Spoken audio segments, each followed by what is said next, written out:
우리 모든 인간들은 죄로 인해서 사도 바울이 로마서 3장 23절에서 모든 사람이 죄를 범하였음에 하나님의 영광에 이르지 못하더니 이렇게 선포한 그 말씀처럼 하나님께로 우리는 나아갈 수 없는 자들, 심판과 멸망의 대상이었던 사람들이 바로 우리들이었습니다. 우리의 모든 죄와 허물, 이것은 우리가 심판받기에, 멸망당하기에 맞는 그런 사람들의 모습이었습니다. 그런데 하나님께서 아들 예수 그리스도를 이 땅에 보내시고 우리의 모든 죄를 대신 짊어지시고 십자가에서 대속의 죽음을 맞이하도록 하심으로 우리가 하나님께로 나아가는 길이 열렸습니다. 또 그 주 예수 그리스도를 영접하는 사람은 하나님의 자녀가 되는 권세를 주셨습니다.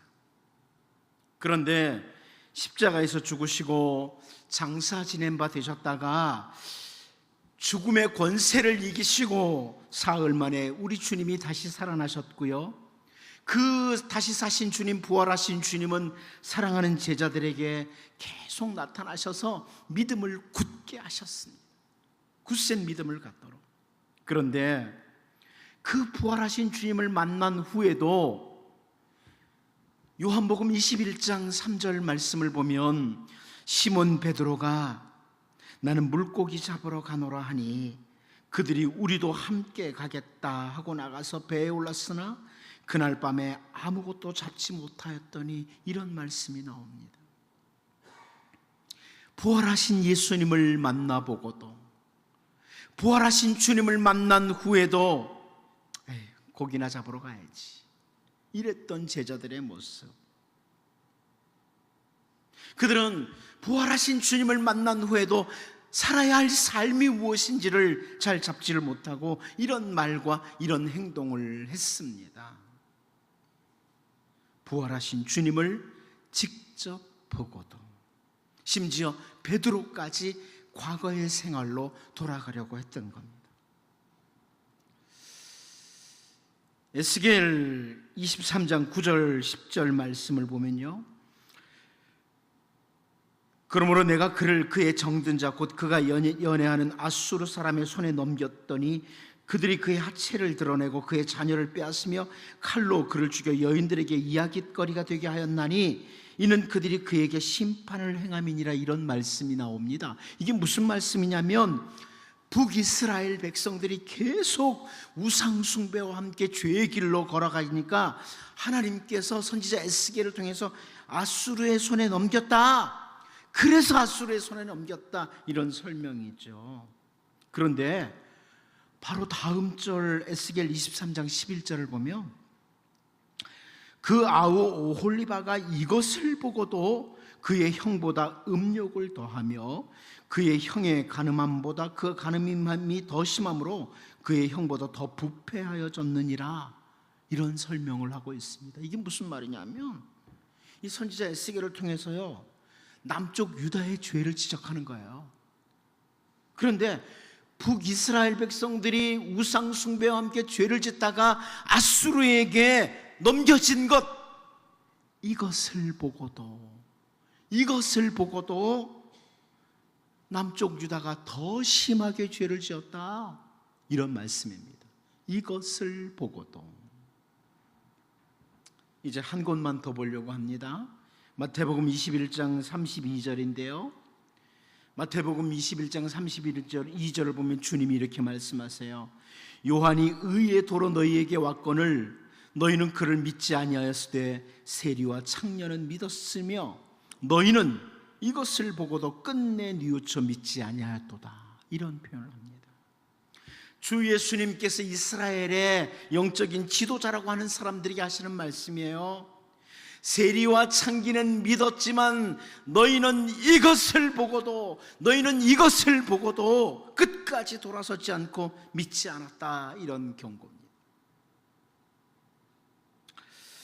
저는 이제 오늘 본문으로 돌아와서요, 선지자 엘리야와 작별을 하고 다시 요단강을 건너온 선지자 엘리사, 그 엘리사가 하나님께서 맡기신 일을 수행해야 될 그 땅의 형편이 어땠느냐, 그 사람들의 영적인 실상이 어땠느냐, 이런 것을 본문을 통해서 보려고 합니다. 오늘 본문을 보면서 정말 우리 자신을 돌아보고 우리가 살고 있는 이 시대도 돌아보고 혹은 우리 가정도 한번 돌아보고 우리가 걸어가야 될 길도 깊이 돌아보는 이런 귀한 은혜의 시간이 될 수 있기를 원합니다. 첫 번째로 우리는 오늘 본문에서 그 광경을 본 선지자의 제자들, 그 광경을 본 선지자의 제자들, 이 부분을 봅니다. 본문 15절을 같이 한번 읽어보겠습니다. 같이 봅니다. 시작. 맞은편 여리고에 있는 선지자의 제자들이 그를 보며 말하기를 엘리야의 성령이 하시는 역사가 엘리사 위에 머물렀다 하고 가서 그에게로 나아가 땅에 엎드려 그에게 경배하고. 요단강 건너편 여리고에서 이 광경을 지켜보던 선지자의 제자들이 하는 말이, 야, 엘리야의 성령이 하시는 역사가 엘리사 위에 머물렀다, 이렇게 말을 했습니다. 선지자 엘리사가 선지자 엘리야의 겉옷을 가지고 요단강을 치면서 엘리야의 하나님은 어디 계십니까? 할 때 요단강물이 갈라졌어요. 그 광경을 보았습니다.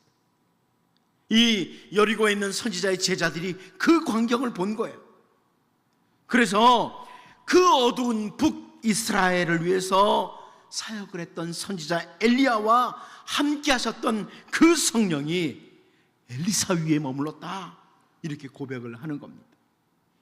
입으로만 그렇게 고백을 하고 끝내는 게 아닙니다. 이 여리고에 있는 선지자의 제자들이 이 선지자 엘리사가 이제는 이스라엘의 영적 지도자다, 이렇게 인식을 하고 엘리사 앞에 나아가서 땅에 엎드려 경배를 합니다. 엘리사에게 경배를 해요. 이게 15절 말씀이에요. 입으로만 엘리야 위에 있던 그 성령이 엘리사에게 임했다, 이렇게 말로만 하고 끝내는 게 아니라 선지자 엘리사 앞에 가서 엎드려서 경배까지 합니다. 여러분, 우리들이 하나님께서 그 택한 백성들을 위해서 행하시는 일들을 성경을 통해서도 볼 수 있지만 우리의 삶 속에서도 경험을 합니다. 때로는 나에게서, 우리 가족들에게, 주변에서 하나님이 행하시는 일들을 느끼게 돼요. 하나님의 역사를 경험하게 됩니다. 그때 그런 것들을 보면서 감사하고 찬양하고 경배할 수 있습니다. 하나님 실제로 이렇게 역사하시는군요, 이렇게 감사하고 찬양하고 경배할 수 있습니다. 그런데요, 그 찬양과 경배와 감사를 한 후에는 삶으로 이어져야 돼요. 찬양하는 삶, 경배하는 삶, 감사하는 삶은 실제로 우리의 삶 속에서 그 모습들이 실제로 이어져서 나타나는 것이 올바른 신앙인의 모습이에요. 여러분, 이스라엘 백성들이 진퇴양난에 빠졌던 때를 우리가 기억합니다. 앞에는 홍해 바다였고요, 뒤에는 애굽 군사들이 추격을 함으로 어찌할 바를 모르고 있었던 그때 그들은 우리를 여기서 죽게 하려고 이곳으로 끌고 나오셨는가 원망하기도 했습니다. 그때 하나님께서 모세를 통해서 홍해를 가르셨습니다. 그 바다를 가르시고 마른 땅 위로 이스라엘 백성들이 건너도록 하셨고, 추격해오던 그 애굽의 군사들은 그 홍해에 다 수장시켜 버렸습니다. 그랬을 때 이스라엘 백성들, 모세와 이스라엘 백성들이요, 출애굽기 15장 1절 말씀을 보면 이때 모세와 이스라엘 자손이 이 노래로 여호와께 노래하니 일러스되 내가 여호와를 찬송하리니 그는 높고 영화로우시며 말과 그 탄자를 바다에 던지셨음이로다, 이렇게 찬양을 합니다. 출애굽기 15장은요 27절로 되어 있는데 21절까지가 감사 찬양이에요. 27절 중에 21절이 감사하며 찬양하는 내용입니다.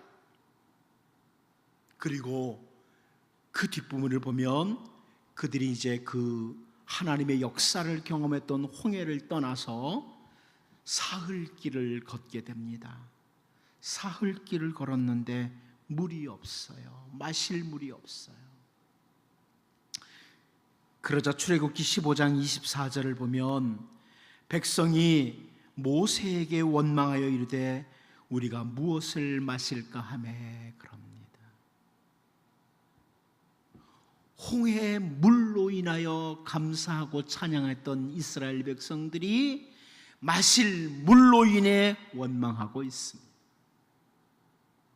이 15장에 나와요. 출애굽기 15장에.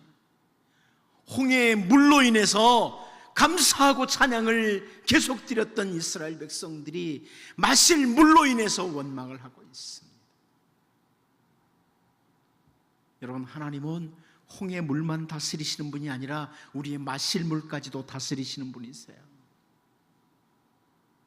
하나님의 은혜, 하나님의 능력, 하나님의 돌보심, 하나님의 인도하심을 본 사람들이 찬양하고 감사하고 경배합니다.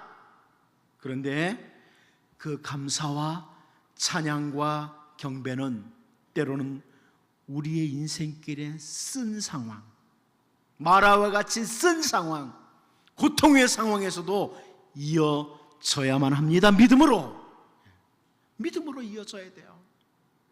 어제 역사했던 하나님, 그 하나님 바라보면서 오늘 잠시 쓴물이 내 앞에 있어도 감사가 이어지는 게 정상이에요. 오늘 본문에서 엘리사 선지자가 선지자 엘리야의 겉옷을 가지고 요단강물을 치면서 강물을 건너오는 것까지 본 선지자의 제자들, 이것까지 본 선지자의 제자들.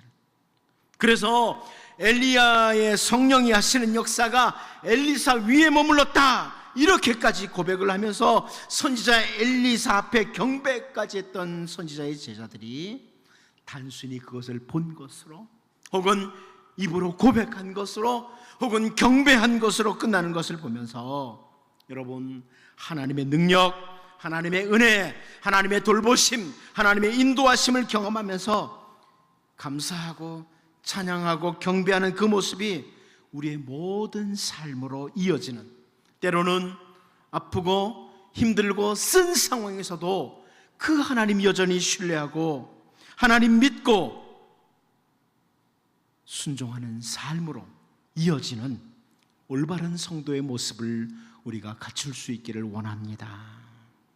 두 번째로, 이제 우리는 하나님을 불신하는 선지자의 제자들을 본문에서 보게 됩니다. 하나님을 불신하는 선지자의 제자들이라, 여리고에 있는 선지자의 제자들을 가리키는 겁니다. 우리 본문 16절을 같이 한번 읽어보도록 하겠습니다. 같이 봅니다. 시작. 그에게 이르되 당신의 종들에게 용감한 사람 50명이 있으니 청하건대 그들이 가서 당신의 주인을 찾게 하소서. 염려하건대 여호와의 성령이 그를 들고 가다가 어느 산에나 어느 골짜기에 던지셨을까 하나이다 하니라. 엘리사가 이르되 보내지 말라 하나. 이 부분에 대해서 아주 유명한 김홍전 목사님이 말한 것처럼 이 부분은 뭐냐면, 그 어둡던 북이스라엘, 아합과 아하시아 시대와 같은 그런 때에 선지자의 제자들의 신앙의 수준입니다. 이들의 신앙의 수준이에요. 선지자의 제자들의 신앙의 수준입니다. 하나님의 성령이 선지자 엘리야를 회오리바람과 함께 데리고 올라가다가 어느 산에나 어느 골짜기에 던져버리지 않았을까? 염려된다는 주장이에요. 예? 하나님의 성령이 선지자 엘리야를 하늘로 데리고 올라가다가 어느 산에 어느 골짜기에 던져버렸을 것 같아요. 여러분, 이 선지자의 제자들이 어떤 것까지 보았는지는 우리가 자세히는 모릅니다. 엘리야 선지자와 엘리사 선지자 사이에 불수레와 불말들이 갈라놓는 것을 보았는지, 회오리 바람과 함께 엘리야 선지자가 하늘로 올라가는 것을 보았는지 그 부분은 잘 몰라요. 그런데 분명한 것은 이 사람들이요, 선지자 엘리사가 엘리야 선지자의 겉옷을 가지고 요단강물을 치면서 요단강이 갈라지고 건너오는 것을 본 것은 분명합니다. 그것은 봤어요. 엘리사 자신의 능력이 아니라 엘리야의 하나님은 이제 엘리사의 하나님이시고, 여전히 어둠으로 가득 찬 이스라엘에 있지만 하나님께서는 이스라엘을 포기하지 않으시고 선지자를 다시 세우시는 것을 보면서 하나님만 신뢰하고 다시 시작하면 됩니다. 그런데 저는 이 구절을 읽으면서 바로 드는 생각이 뭔지 압니까? 아니, 선지자 엘리야를 지금까지 붙드시고 이끄신 하나님, 지치고 낙심한 상태에 있던 엘리야에게 다가가셔서 격려하시고 위로하시고 새 힘을 공급하셨던 하나님께서 회오리 바람과 함께 엘리야를 데리고 가시다가 그 엘리야의 육체를 어느 산에다, 어느 골짜기에다 그냥 던져버려? 하나님 그러세요? 하나님 그 정도예요? 김홍정 목사님 말씀한 것처럼 이 선지자의 제자들의 신앙의 수준이 이 정도예요. 신앙의 수준이 이 정도예요. 그렇게 엘리야를 붙드셨던 하나님이 엘리야를 데리고 올라가다가 그냥 어떤 산이나 어떤 골짜기에다 던져버리시지 않았을까? 신앙의 수준이에요. 오늘 우리들의 신앙의 수준은 어느 정도입니까? 여러분, 하나님 얼마나 신뢰하십니까? 우리 주님은 우리를 결코 버리거나 홀로 두지 않으시겠다고 약속해 주시고 또 약속을 해 주셨습니다. 주님이 약속하셨어요. 요한복음 14장 18절을 보면 내가 너희를 고아와 같이 버려두지 아니하고 너희에게로 오리라, 이렇게 말씀하셨습니다. 그렇게 약속을 하시고 끝이 아닙니다. 마태복음 28장 20절에서는 내가 세상 끝날까지 너희와 항상 함께 있으리라, 세상 끝날까지, 이렇게 약속해 주셨습니다. 그리고 히브리서 기자는 히브리서 13장 5절에서요, 그가 친히 말씀하시기를 내가 결코 너희를 버리지 아니하고 너희를 떠나지 아니하리라 하셨느니라, 다시 강조해서 설명을 해줍니다. 우리의 신앙의 수준이 어느 정도입니까? 늘 우리와 함께 하시겠다고, 세상 끝날까지 함께 하시겠다고 약속하신 그 약속을 믿음으로 받아들이고, 오늘 우리에게 찾아오는 수많은 고통과 어려움과 쓴 마라와 같은 물 앞에서 염려와 근심을 다 내려놓고 주여 내가 주를 믿나이다, 하루하루 힘있게 걸어가고 계십니까? 여러분의 신앙의 수준은 어떻습니까? 오늘 본문에서 여리고에 있는 선지자의 제자들이 엘리사와 함께 하시는 하나님, 그 하나님 보고요, 그 앞에 입술로 고백하고 경배까지 했어요. 그런데 이것을 보고도 선지자 엘리야의 육체를 어느 산이나 어느 골짜기에 던져버렸을 수도 있다고 이렇게 염려를 하면서 자기들 중에서 용사들을 선발하고 나서는 이 모습, 이것이 그 당시에 선지자의 제자들의 신앙 수준입니다. 그런데 우리의 신앙 수준은 이 정도 아닌지 정직하게 돌아봐야 돼요. 그동안 하나님의 인도하심을 경험하고 하나님의 일하심을 그렇게 보았으면서도 내 힘으로 산 것이 아니라는 것을 너무너무 잘 알면서도 여전히 하나님을 향한 신뢰가 아니라 염려와 근심으로 오늘을 대응하는 그 모습이 내 모습 아닌가 돌아봐야 돼요. 선지자 엘리사가 활동을 시작하는 그 시대의 영적인 어두움의 상태예요. 엘리사 때 이랬구나. 이스라엘의 일반 백성들이 아니라 일반 백성들이 하나님을 불신하는 이 정도가 아니라 선지자의 제자들이, 엘리야 선지자의 제자들이, 이제 엘리사 선지자의 제자들이 되는 이들이 하나님을 향한 믿음이 없는 거예요. 오늘 우리가 살고 있는 이 시대는 선지자 엘리사 때 여리고의 그 선지자의 제자들처럼 하나님을 향한 신뢰, 하나님을 향한 믿음이 없어서 염려와 함께 엘리야의 육체를 찾으러 가겠다는 그 모습, 바로 내 모습 아닌지 정직하게 돌아보고 성령의 도우심을 따라 주님이 주신 약속을 굳게 잡고 살아가는 이 은혜가 우리 모두에게 있기를 원합니다. 마지막 한 가지 더 봅니다. 선지자 엘리사의 말에 불순종하는 선지자의 제자들입니다. 선지자 엘리사의 말에 불순종하는 선지자의 제자들. 16절 마지막 부분에서 선지자의 제자들이 요구에 대해서 선지자 엘리사가 반응을 하는 게 뭐냐면, 그 용감한 사람들 보내지 말라는 거예요. 그럴 필요 없다는 겁니다. 보내지 말라는 거예요. 그런데 오늘 보면 17절 한번 볼까요? 17절 같이 한번 읽어봅니다. 시작. 우리가 그로 부끄러워하도록 강청함에 보내라 한지라. 그들이 50명을 보냈더니 사흘 동안을 찾되 발견하지 못하고. 여러분, 이 엘리사가 갈 것 없다, 야, 하나님이 선지자 엘리야 안전하게 하나님 나라로 데리고 가셨다 이러는데도 부끄럽도록 강청을 했다는 거예요. 아이, 보내주세요. 만약에 엘리야 선지자 시체 어디다 하나님 던졌으면 어떡해요? 하도 고집을 부리면서 보내달라고 하니까 그냥 보냈다는 거예요. 그래, 하나님도 그러시잖아요. 야, 그냥 염려하지 말고 따라와. 그러면 되는데 우리가 계속 싫어요. 내가 해볼래요. 그러면 해봐, 그러면 그러시잖아요. 그 결과가 뭐예요? 사흘 동안 헛수고했다는 겁니다. 그런데 여러분, 여기 이 사람들의 헛수고보다 더 큰 문제가 뭐예요? 불순종이라는 거예요. 불순종. 다른 사람이 아니라 선지자의 제자들이라고 하는 사람들이 불순종을 하는 거예요. 이 선지자의 제자들이 누굽니까?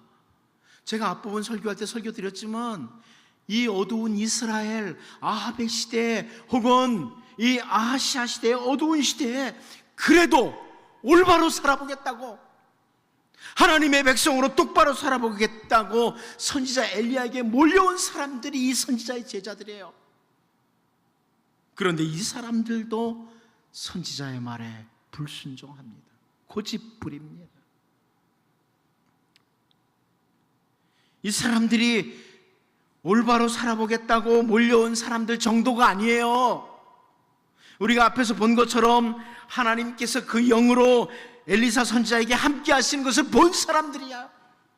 이것을 보고도 불순종을 합니다. 은혜를 경험한 후에, 하나님께서 행하시는 일을 본 후에 넘어지는 모습, 말씀에 불순종하는 모습, 이것이 여리고에 있는 선지자들의 제자들에게서만 볼 수 있는 건 아닙니다. 암몬 사람들과의 싸움에서 승리를 했던 사울이 했던 말을 아십니까? 사무엘상 11장 13절을 보면요, 사울이 이르되 이날에는 사람을 죽이지 못하리니 여호와께서 오늘 이스라엘 중에 구원을 베푸셨음이니라. 이거 다른 사람이 한 말이 아니고요, 이스라엘의 첫 번째 왕 사울이 한 말이에요. 여러분이 생각할 때 사울 그러면 믿음의 고백을 한 번도 안 한 것 같죠? 이렇게 귀한 말씀을 했어요. 암몬 사람과의 싸움에서 승리를 하고 나서 자기를 내세우는 게 아니에요. 이 싸움은 하나님이 싸우셨다, 하나님께서 하신 일이다, 이렇게 사울이 말을 했습니다. 여호와께서 오늘 이스라엘 중에 구원을 베푸셨다, 이렇게 말했어요. 그렇게 하나님의 일하심을 보았던 사울이, 우리가 너무나 잘 알다시피 왕의 자리에서 하나님의 말씀에 불순종함으로 넘어졌습니다. 저는 이 말씀들을 보면서, 이 말씀을 준비하면서 저를 돌아봤어요. 나는 그동안 하나님이 행하시는 일들을 얼마나 많이 보았나. 제가 아마 이 짧은 인생을 사는 동안에 하나님께서 행하신 일들을 책으로 기록하면, 제가 본 것만 기록해도 엄청나게 방대합니다. 그런데 그 모든 것을 보고도 조금만 삶이 힘들면, 조금만 어려움이 임하면 주여 어디 계십니까? 이러고 낙심하고 앉아 있어요. 여리고의 선지자의 제자들이나 사울만 이렇게 하나님의 일하심을 보고 불순종의 자리로 나가는 게 아니라 성경에 나타난 많은 사람들이 그렇게 행동을 했고, 오늘 우리들도 그 유혹에서 제외가 되지 않습니다. 여러분, 우리를 잘 돌아봐야 됩니다. 여기 여리고의 선지자의 제자들에게서 우리가 볼 수 있는 것은, 하나님을 신뢰하지 못할 때, 어떤 상황에서도 하나님 신뢰하지 못할 때 이어서 나타나는 게 말씀의 불순종이라는 거예요. 하나님 신뢰하지 못하면 말씀의 불순종으로 나타나요.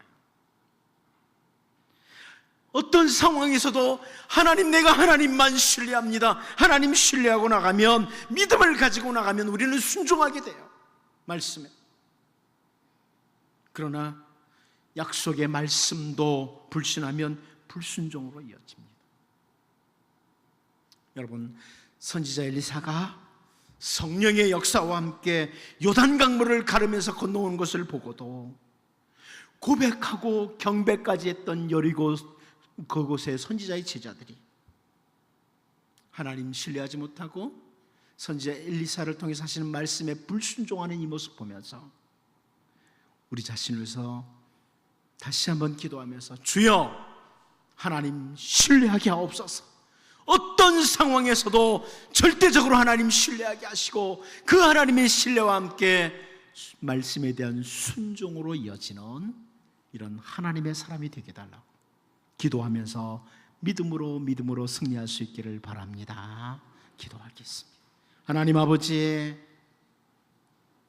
선지자 엘리사 앞에 경배까지 했던 선지자의 제자들인데, 하나님의 능력, 하나님의 은혜, 하나님의 돌보심과 인도하심을 보고도 하나님, 믿음이 없는 신앙의 수준, 말씀에 순종하지 못하는 그런 선지자의 제자들의 모습이 오늘 내 모습 아닌지, 하나님 여기까지 도우셨는데, 하나님께서 이날까지 나를 붙들어 주셨는데 오늘 물이 좀 쓰다고, 인생이 좀 고통스럽다고 낙심하고 불순종하는 이런 자리까지 있지 않는지 돌아보게 하시고 믿음 주옵소서.